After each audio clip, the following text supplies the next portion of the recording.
Assalomu alaykum. Mana shular sizlar agrar komandasi har oyda uchrashuvlar bo'lib o'tadi. Bugun navbatdagi bo'lyapti. Bugun sizlarga Paxtavod filialida ajratilgan kreditlar haqida ma'lumot berib o'tamiz.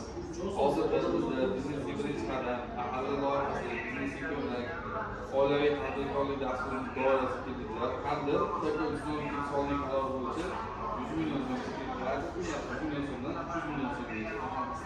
Biznesga birinchi qadam, biznesga ko'mak, mahalla loyihasi kreditlarini olish uchun asosan o'zimiz bankdan eng kamida 6 oygacha rasmiy daromadga ega bo'lgan fuqarolarga garov ta'minoti sifatida sug'urta polisi yoki uchinchi shaxs kapitali asosida kreditlar beriladi. Biznesga birinchi qadam 5 million so'mgacha, biznesga ko'mak 17 million so'mgacha, mahalla loyihasi 50 million so'mgacha berilyapti.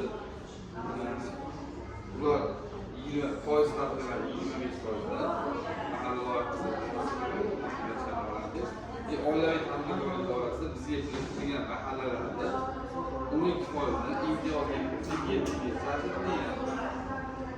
agar tadbirkorlik boshlab bo'lgan yana ham kengaytirmoqchi bo'lganlarga ularga O'zbekiston sonli qaror bo'yicha 100 million so'mgacha garovsiz, 300 million so'mgacha garov bilan kreditlar ajratilgan.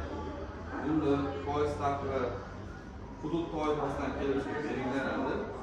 Bizni Paxtavod tuman to'lish toifa bo'lganligi uchun avval hudud 20% belgilanadi.